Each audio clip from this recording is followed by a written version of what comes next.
License to Kill, Juan Almendarez.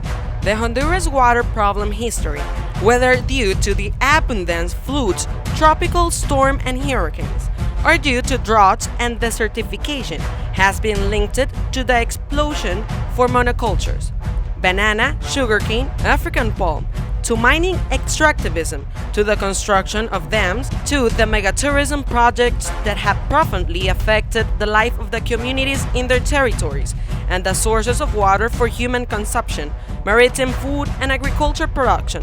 In short, territoriality, the life of rivers and seas, food production and healthy environments for populations. Food production and sea life and fisheries have been substantially affected by transnational and neo-colonial policies. Some historical points will be discussed, which are important of the ecological problem analysis.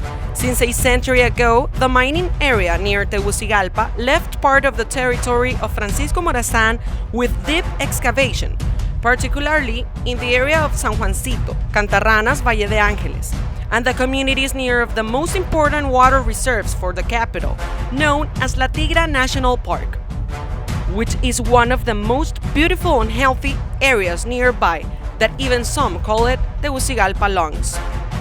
Large mining excavations were structurally modified through time, and the channelization of small rivers and stream of Tegucigalpa and Comayagüela both had two important consequences: that any rain that extended for more than an hour produces great damages for the poor population in the 21st century, and the second impact is in the phenomenon known as acid draining, where the exploitation and excavation of the mountains exposes the sulfur, which with the rain forms a water flow containing sulfuric acid and is capable of producing acid draining that leads to the separation of heavy metals that are toxic to the lives of animals, plants and humans. And even after a century of mining in these areas, they continue to cause damage to the inhabitants of Tegucigalpa and Comayagüela. In the last decades, a similar phenomenon has been taking place, but with some differences, to what Europe calls gentrification, which consists in the displacement of a poor communities by the bourgeois and progressively take over the most beautiful and healthy areas of the environment. This has happened in the area near La Tigra National Park. There are palatial like modern constructions projects which consume a greater amount of water and have even managed to build hotels in the water reserves areas in La Tigra, meaning that state agencies have supported them and are not neutral, since they support the powerful classes with what people call environmental license to kill, which produce a big difference with gentrification. These projects not only affect the communities near La Tigra, but also more than 150 poor neighborhoods of the capital, because this reservoir provides to 20 and 30% of water supply for the city. These communities near La Tigra have organized to defend the right to water. This has produced a confrontation with the municipal and environmental authorities that defend the rights of the powerful classes. In conclusion, we can appreciate that in community nature relations and social relations between communities, powerful sector not only turns to violence against Mother Earth, but also against living beings. In other words, it is a hegemonic and coercive state, since it uses mass media, educational centers, and in some cases religious sectors to justify these forms of aggression. On the other hand, there have been other forms of direct violence that have an ecological and racist basis. Many of these projects are supported by mining, tourism transnational, such in the case of the struggle maintained by the Garifuna organization Ofrane in the defense of their communal and ancestral territories, both of the port of Tela, Atlántida, and in the area of Vallecito, Colón, and in the proximity of the Caribbean Sea. A horrified crime against the Garifuna community and Ofrane has been pattern of murder that has had an impact on the lives of the following people. 4 sequentially murders. Friday, September 6, mother and daughter by hitman Garifuna de Santa Rosa de Aguán. Gilma Cacho Fiora Amaya. Saturday, September 7. Naida Reyes Jimenez from the Baya Mar community. They were abducted by subjects dressed as DPI agents. Sunday 8. Mirna Suazo from the community of Masca, racist femicide. While these violent acts occur, there is a commotion about the electoral reforms that both of the government's parties and the opposition have achieved to guarantee non-fraudulent elections, although this event is positive.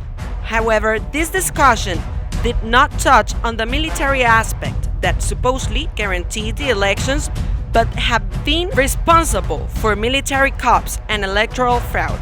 In other words, there is a historical demand of the Honduran people and the people of Latin America to fight against the military occupation of the United States and the US and British neocolonization. Therefore, it will be as a fundamental part of the historical justice that the National Congress issued a resolution that should cease the military occupation of Honduras and the military and the economic threats that violate food sovereignty, historical dignity, and the self-determination of the Honduran people. Of course, our condemnation for these violent acts and have a terrifying message from communities that defend water and common and natural assets, and that, however, almost all these violent police and military acts remain in impunity. The problem of water and territoriality occurs in almost all territories that have a rural and semi-rural character.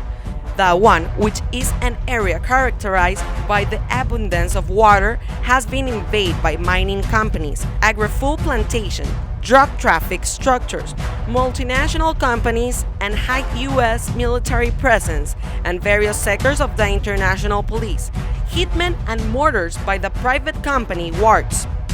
If we start from the metaphorical idea of the communities that water is a unit of life and therefore it is necessary for the communities to keep the water alive and healthy, and they say that when water is imprisoned in dams and contained with water mining, the water gets sick, and if the water gets sick, plants do not grow and the food is not produced. The animal gets sick, and in the end, the humans also die. In other words, the death of water sources and rivers is the death of the communities. In that sense, both in the Awang and in the other areas, communities have become defenders of water and Mother Earth, therefore defenders of life. In this area of the Awang, Colón, La Mosquitia, and Olancho, there are ecological zones that have been considered World Heritage Sites by UNESCO, in such sense that the communities have organized to defend the right to water, territoriality, culture, and especially the right to health, and this organization has been called Municipal Committee of Common Assets, which has declared the area of Guapinol and Tocoa area of mining-free territories. They have had the opposition of the municipality of Colón that facilitates the support of large transnational. On the other hand, the World Bank has supported large national companies for the exploitation of African palm. In this area of the Awan, there have been more than 160 murders of campesinos leaders and people living in a state of military police terror by drug trafficking, hired assassins, and private guards of transnational corporations. One of the arguments used by the media is that Honduras' problems are due to climate change and that this happened in all parts of the world in order to manipulate and hide the truth. If we consider climate change, we have to understand that it is a catastrophe caused by transnational capitalism power that focuses mainly in oil, mining extractivism, food consumption and production, the war industry, and of the automobile as a result of neoliberalism and capitalism accumulation by dispossession. In this struggle of communities of Guapinol and common goods and the agrarian platform, the imprisonment of the campesinos of Guapinol, José Daniel Márquez, Kelvin Alejandro Romero, José Avelino Cedillo, Porfirio Sorto Cedillo, Ewer Alexander Cedillo, Orbin Naún Hernández, and Arnaldo Javier Alemán occurred. These campesinos leaders were imprisoned for defending water and life and placed in a maximum security prison, as if they were dangerous criminals.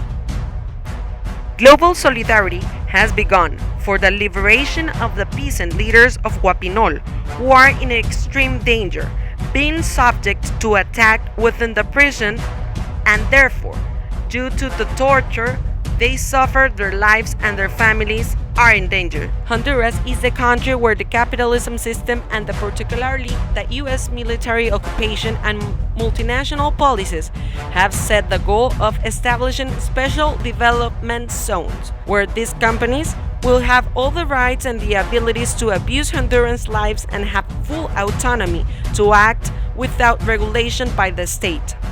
This structural and historical violence of the country every day takes more cynic and violent form that threaten the lives of children and families that no longer only consist of throwing tear gas bombs, increases hunger and misery, but characterized by massacres, terrorist and racist acts against the oppressors' sectors, such in the case of site of the Garifuna organization closely linked to Ofrané, as well as Guapinol, which is within the common goods commit in Tocoa. In the same way, what is happening in the communities defending the water in the area of La Tigra National Park, as well as the struggle that develops the coalition of environmental network in defense of the environment and life in the southern, western, central, and eastern part of the country. We appeal to the national and international community to carry out a worldwide campaign to condemn the criminal and terrorist acts for which the state of Honduras is responsible, because all these acts remain in impunity, and on the other hand, we address all the environmental organizations and defenders of the people and of human rights, so that we achieve the true historical justice and immediate freedom of the political prisoners of Guapinol and of all political prisoners of the country. And we also demand the international condemnation of the prison system of Honduras that are systems of maximum torture, hides the night and Morazan watches over the Southern Command and the military police state. Tegucigalpa, September 12, 2019.